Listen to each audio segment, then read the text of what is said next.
Welcome back to another episode of the Tech Talks Daily podcast. I'm your host, Neil C. Hughes, and today I want to explore the dynamics of leadership, culture, organisational growth, and so much more within the fast-paced world of emerging technology companies.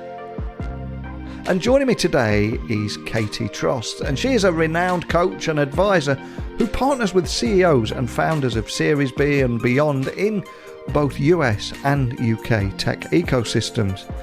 And with a clientele backed by leading investors such as SoftBank, First Round Capital, Octopus Ventures, and so many more, her expertise extends to strategic planning, executive team performance, culture scaling, and board management. What I'm trying to say here is she is the perfect guest. She was born and raised in Germany, and having travelled around the world, she brings global perspective to her work with innovative and purpose-driven organisations. And her involvement as a coach and judge in programmes like Tech Nation, Future 50, Founders Forum, and the Mayor of London mentoring programme, which only underscores her commitment to nurturing excellence in the tech industry. And she's now in London, waiting to talk with us today. So hopefully we're going to dive into more about her insights on effective CEO leadership, developing high-performing teams, and the intricate challenges faced in scaling people and operations within a tech company. So today's episode is going to be filled with lessons, reflections, and strategies, and so much more. So buckle up and hold on tight as I beam your ears all the way to London, where you can join me and Katy. And trust me, you're going to love this one. So a massive warm welcome to the show, Katy. Can you tell everyone listening a little about who you are and what you do? Thank you so much for having me. I'm super excited for this. I am based in London and in New York as well, so kind of living between both cities. And I coach and advise CEOs of usually venture-backed and private equity-backed tech companies, so very specific. They are all going for hyper growth, usually around 100 to 500 employees, scaling 200-300% a year, and just scaling the people and operations, and therefore have very similar challenges. And I usually work with them over a period of 1 or 2 years, sometimes a little bit longer, just to partner with them on that growth journey. And you are incredibly busy, as you said there. We fly between London and New York on a regular basis. And I'm curious, I've got to ask, what are some of the key lessons and insights that you've learned? Because I know you coach and advise CEOs at some of the world's most prominent emerging technology companies around the world too. So I suspect you've got a few stories from your time out there. Definitely. And I think it's really interesting to see how similar many of them are and the patterns. And obviously after a while, after working with dozens and dozens of them, probably hundreds of them, you just see patterns and things that everybody goes through. And I think if there was a few things I would tell somebody who is now at that stage where they're about 100 employees, let's say maybe 10, 20, 30 million in revenue, and they have this growth stage ahead of them. And the few things I would tell them is to be strategic and to be proactive, and instead of just reacting to whatever comes next and all of the challenges that obviously lay ahead and that they're going to face, somebody else went through them. Somebody else has already done it. So I would learn from advisors. I would talk to other CEOs and just identify, okay, what's going to come in the next 3 to 6 months? What is it that I can do today in order to just be proactive about it? And maybe to even prevent certain things from breaking, and really leverage people who've been there. And you can just have, instead of firefighting, you can just have a much smoother experience. I think another thing would be, and kind of related to that as well, is once you're on this rocket ship, it's very much all-consuming. And I feel like many CEOs start isolating themselves, both personally and professionally. And sometimes, just don't really network with other CEOs. They don't really tap into the wisdom of other people who are going through the same thing. They don't talk about the challenges, internalize, obviously, a lot of things, and it can feel quite overwhelming. So I would really recommend to make time to talk to peers, to make time for friends and family, and even yourself. So yeah, just don't isolate yourself. also comparing yourself to other people. It's really interesting because sometimes is it because I work with a lot of accelerators and therefore I work with hundreds of companies, right? That they are in the press and they are just killing it one fundraise after the next, and the revenue is going through the roof, and they hired this amazing like ex-Google exec and so on. And then I talk to them like, actually it's not that rosy, right? It's actually quite chaotic. And just because things are going very well, it doesn't mean that it's a smooth ride. And so I would really look at, okay, there is obviously challenges that everybody has. And, there is certain things that you can do to build a great company and to really focus on building a great team and a great business. But not everybody has it figured out. I would say most of them don't have it figured out. So it's a very normal thing, right? Even if you have, 100 million in revenues or more, and you have a great team and so on, it's still, a daily, not struggle, but definitely a daily challenge, even for the people where it just looks like everything is going great. I think it's so important that we talk about that as well, because I think from the outside looking in, we can see those big headlines on Forbes, Entrepreneur Magazine and Inc. and LinkedIn and all those big deals coming in and thinking, man, they've really got everything completely sussed. They're doing so well. I'm curious, do you see a little of that imposter syndrome behind the scenes? Definitely. And it's interesting because sometimes I feel like if just one person would open up, and you get this a lot in, let's say, CEO peer groups or, in the networks where people really open up. If one person opens up, the others open up as well. If one person lies and they are just very much, everything is going great, we get the fundraise, this and that, then the others tend to do the same thing. And then you just kind of create this barrier between each other, which is really a shame because you could really learn from each other. And I would say the other things are what I see a lot is, and it's kind of a controversial thing because I always tell them you have to build great relationships with your board because your board really counts, and obviously they have voting rights, etc. And it's really important that you build these relationships with your board and build the one-on-ones as well with the non-execs, and spend time with them individually and just get to know them and understand, what their objectives are. But in the end, like when it really comes down to it, they are not your friend. And I've seen many either, investments or just even during an acquisition or an exit, just things go a little bit, wrong. And then all of a sudden your board becomes either dysfunctional or just even toxic, or the individuals, the non-execs, have their own objectives that they really just put, first, which is quite normal, but be a little bit careful and, just look out for yourself, and maybe just get a lawyer to always be, looking over things and be on your side, because it can really go south otherwise.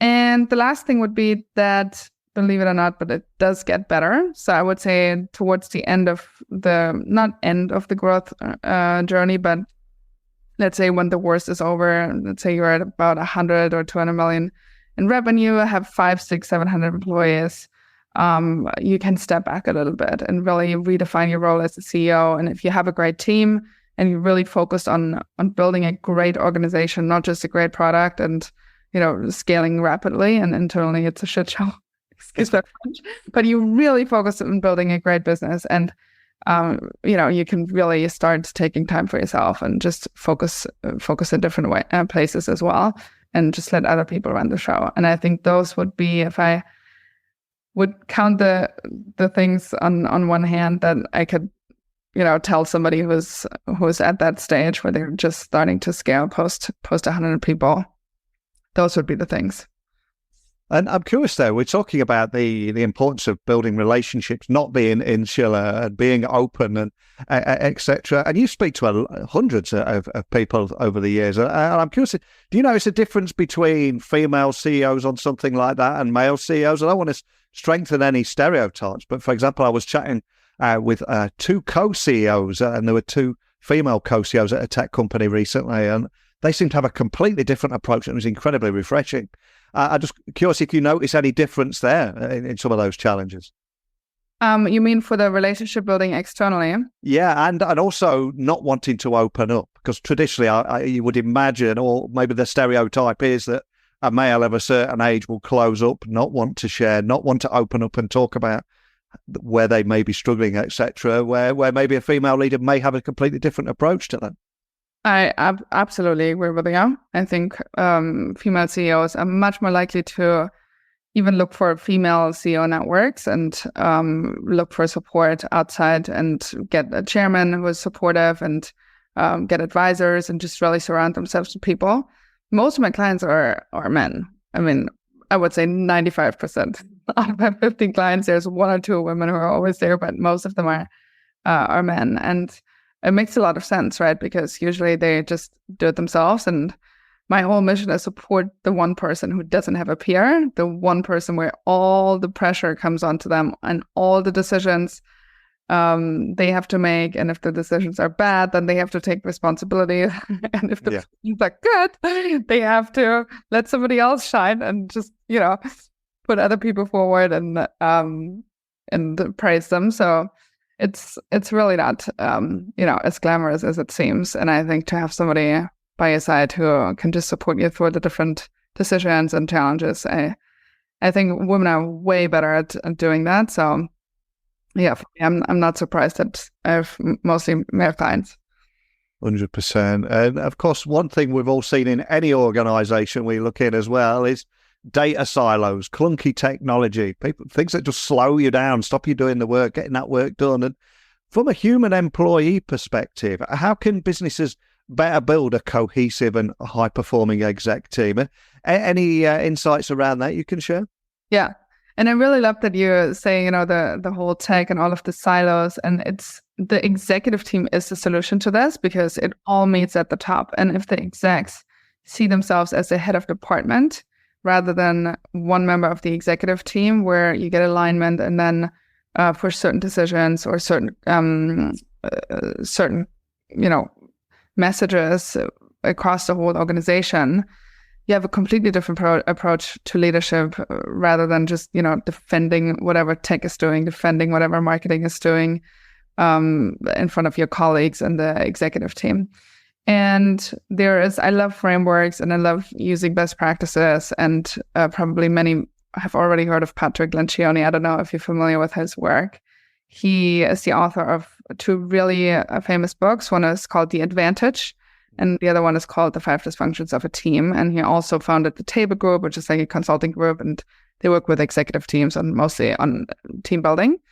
And he has an amazing quote, and it says, if you could get all the people in an organization or in a company row in the same direction, you could dominate any industry in any market against any competition at all times. And it really is true. Like the exec team and the culture and the dynamics of the exec team can be massive advantage to any company. So as the CEO, to really invest in that and to have your exec team come together, get to know each other, build trust, hold each other accountable, and commit to a certain standard and to certain performance.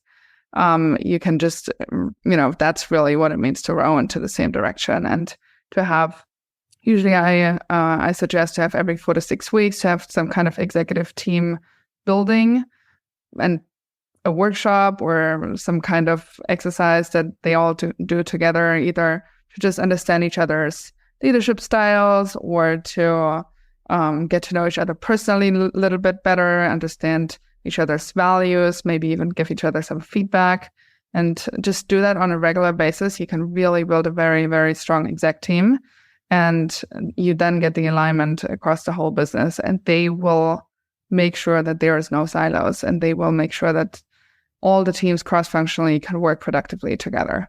So I think it's very crucial to focus on that. And I can see big difference between teams who have worked on that and who make that a priority, and teams who just kind of like, yeah, whatever, my department, and I'm, try to defend it in front of the CEO so I don't get blamed for anything that goes wrong. And especially in tech, it can be quite difficult because they're always behind the product roadmap and always something else is not shipped. They come to the exec team meetings and they're like, yeah, but this and this and this happened, and we need more resources, more engineers. and they don't get them. And, it's just this back and forth of whose fault is it? Is it tech, or have we over forecasted? So yeah, it's definitely interesting dynamics. And all those meetings that you've sat in over the years, I'm curious, is it the same conversations that you hear again and again, the same kind of problems? Is there anything else that stands out that you hear in just about all those meetings that you go in, no matter the size of the business that it's from? I think, yes, there is very similar dynamics in, let's say, for example, the sales organization, very similar dynamics in the tech team and in finance, etc. So it's a lot of the same. And also what's interesting is the personalities are very similar as well. So all the CFOs have a very similar personality. All the CMOs have and all the chief sales or chief revenue officers also very similar personalities. So you can definitely see, okay, how can we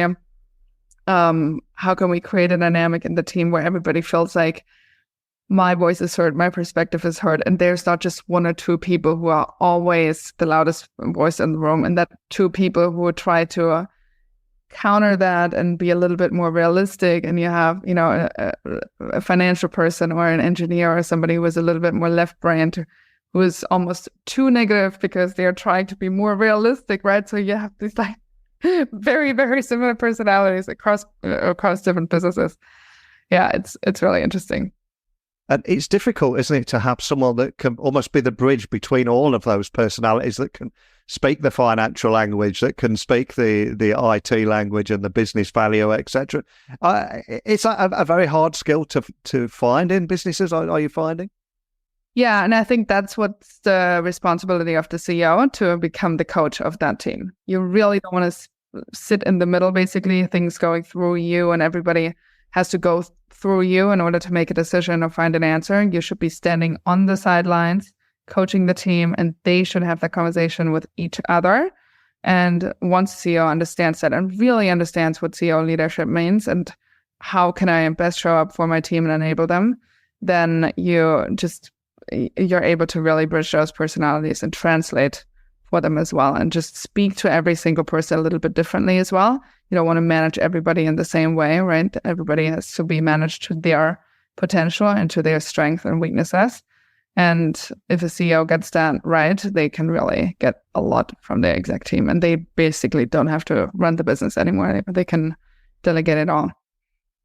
And I think many businesses fall into the trap in thinking that they are completely unique. Nobody else is doing what they're doing. But I think listening to you today there and all the issues that you're raising, I suspect there'll be a lot of light bulb moments going off all around the world of people thinking, yeah, we are just like everyone else. We're all having those same conversations, those same problems. And for any business leader or maybe startup founder that's listening to this, can you tell me a little bit more about the building of a framework for leaders, especially for scaling tech companies, and how that can be done? Because we've spent a lot of time talking about the challenges, but it's great to hear how to get over those hurdles too.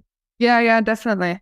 So I've been doing this for 7-something years.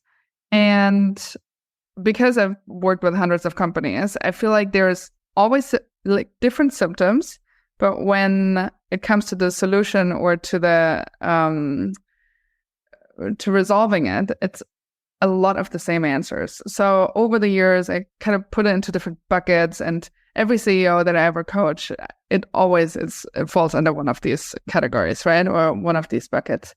And sometimes, obviously, it depends a little bit on the stage of the business. Let's say, for example, culture becomes a little bit more relevant once you cross 100 people. But, some people want to work on it when they are 10 people. It's just a little bit in a different way. So some of them you need to revisit as the company grows. So let's say, for example, the first bucket is the CEO as an individual and their CEO leadership and how effective they lead. And that's their leadership style, their executive presence, coaching leadership, conscious leadership as well. Do they lead by force and with fear, or do they lead through inspiration and servant leadership almost? The performance, meaning their CEO responsibilities, how refined are their responsibilities? Do they still, let's say, for example, if they used to be an engineer and they have a tech background, do they still code or not? And, do they face externally or internally? Does that serve the company and the objective? So really, really defining and optimizing the CEO responsibilities, and then obviously just the typical, let's say, sleep, nutrition, working out, focus, and so on. And then also their personal brand and how they show up externally and internally in the business and how people perceive them. So everything around the CEO as an individual, it's, a few topics, 9, 10 things that you can just optimize and, okay, this is what effective CEO leadership looks like. And there's frameworks and amazing tools that you can use. The second one is having a healthy and aligned organization, and that starts with strategic clarity. And so many times, people don't have the clarity on where the company is headed in the next 3 or 5 years. People in the executive team don't know where the company is headed. So how would anybody else at the company know? The top team doesn't even know, right? So getting that strategic clarity on the company level is super important. And then just standardizing execution and looking at habits and routines and meeting rhythms, and does everybody plan in a similar way? Because how can you cross-functionally collaborate if one team plans in this way and they have initiatives and they have accountability assigned and timelines, and the other one's just kind of winging it? How are you ever going to find any kind of alignment and productivity? It just doesn't work. And then getting the company almost implementing an operating system where there's routines and standardizations of processes, etc. And then the third bucket is high performing teams and culture, and that is the executive team and getting that aligned. That is the rest of the company and implementing values and really mastering culture at scale, which becomes quite difficult at about 150 employees, I find usually. That's when people don't know, who has joined last week, and you forget people's names, and there's all of the time new faces. How do you keep a culture, especially in a remote world? And I would say also the board, to have a really effective board, it can be quite difficult to get the dynamics right. But those are the 3 categories, and any symptom anyone has usually falls within those.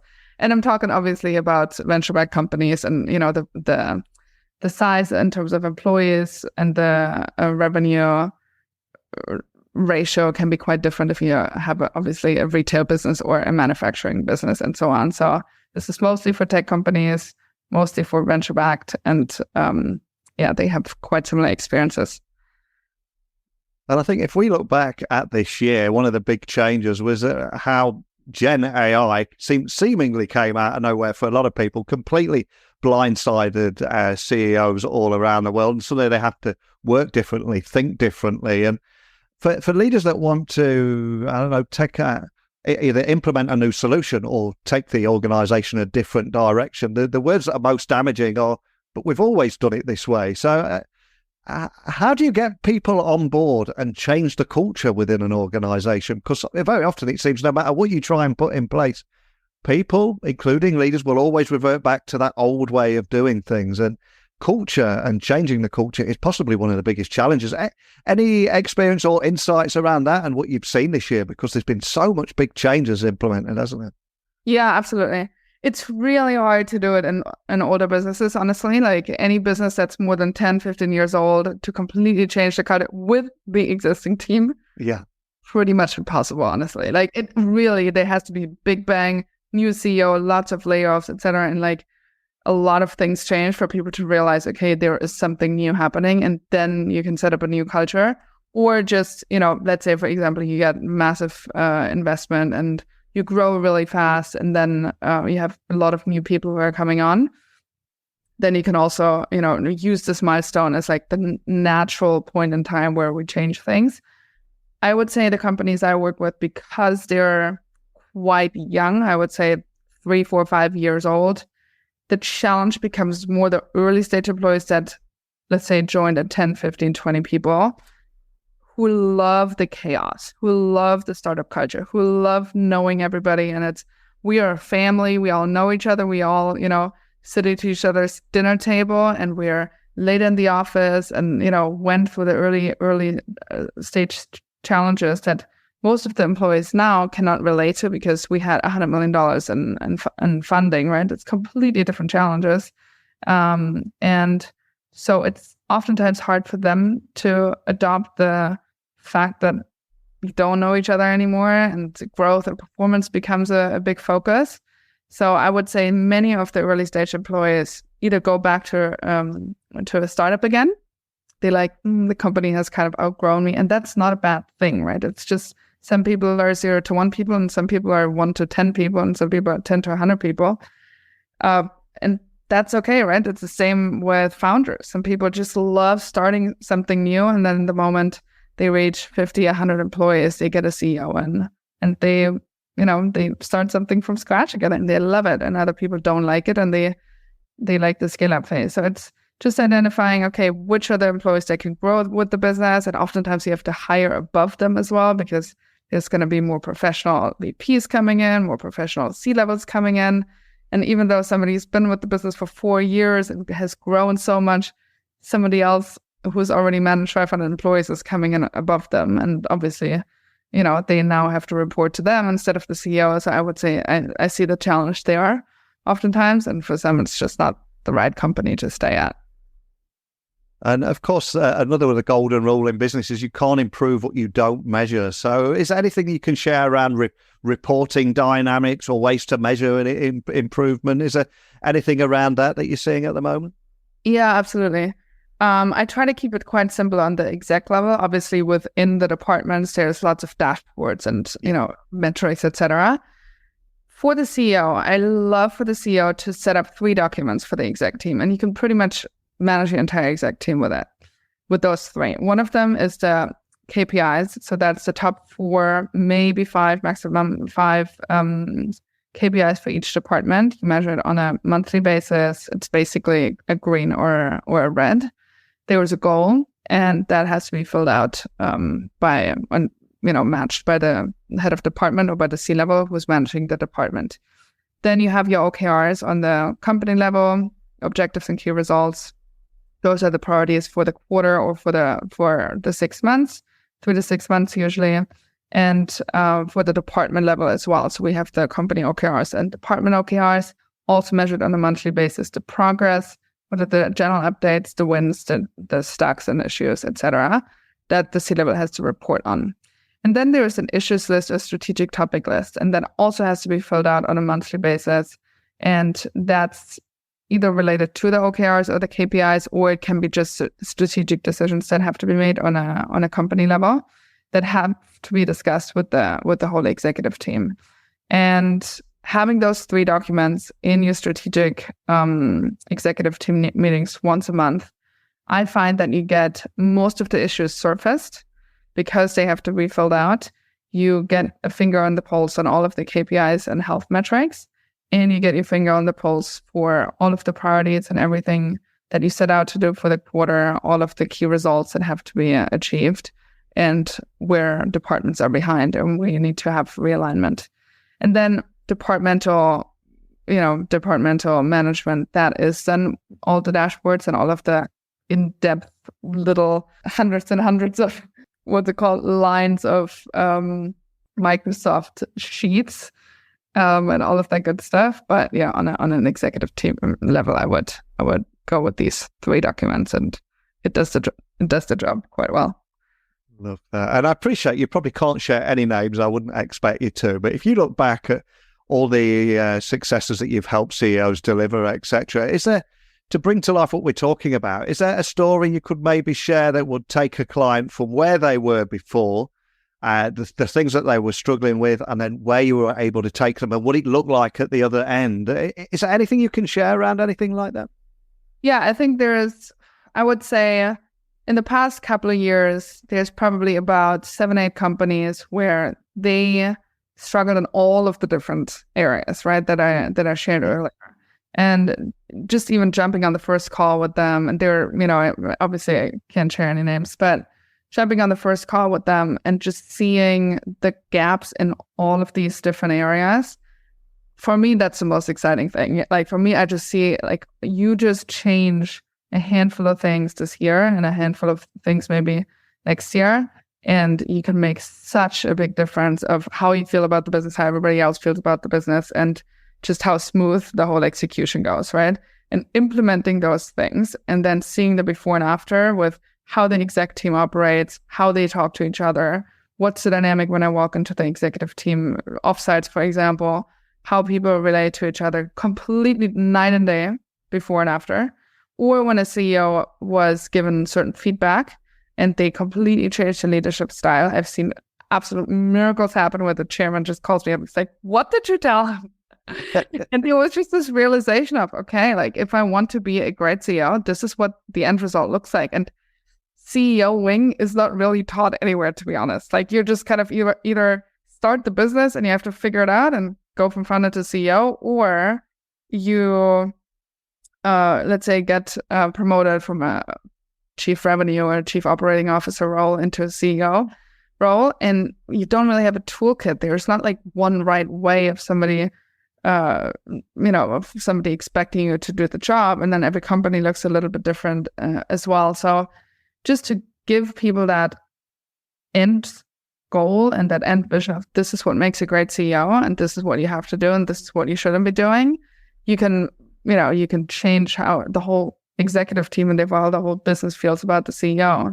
And once they don't feel threatened, or once they don't feel afraid so much of the CEO, then they can actually focus on the real challenges and the real problems. So I've seen like absolute miracles.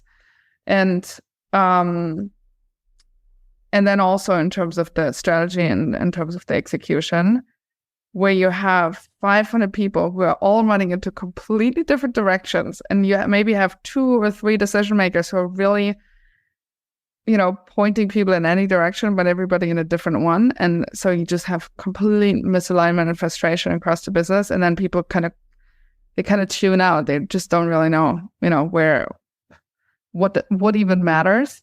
And to just get that alignment. And then after an offsite, to see the executive team feeling like, oh my God, we actually came to a conclusion here, and we actually aligned on this, and we aligned on it the whole time. We just never had the conversation in a productive way. I think that to me, I just go out of that and I'm like, oh my God, okay, my job is done. This feels great. So yeah, there has been many examples, and yeah, it's just almost great to.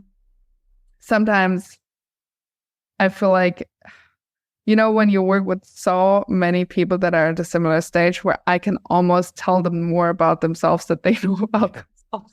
And they're like, oh my God, yes, okay, this makes sense. Yeah, that makes sense. Yeah, oh yeah, that's the reason. Okay, perfectly. That's why this corporate COO didn't work out. Yes, okay, that makes sense. Yeah, I happened already to 5 other people last week. So yeah, it's funny. Because usually I would say people go, let's say if they're an operator, they go through 1, 2, maybe 3, companies. Yeah. You see similarities, but you don't see the patterns because you work with 3 or 2 or maybe 4 different businesses. But then when you work with dozens or hundreds of companies, you can really see the patterns, and it's a really interesting position to be in, actually. Yeah, I can imagine. And observing those patterns must be incredibly fascinating. And today, we've only just scratched the surface. We covered a lot in a short amount of time, but there's a lot we could go and dig a lot deeper on. And I suspect for a lot of people listening, they're going to want to start a conversation or carry on this conversation and expand on some of the things that we've talked about today. So for anyone listening, where's the best place of finding you online, contacting you, and finding more information about all the things that you do?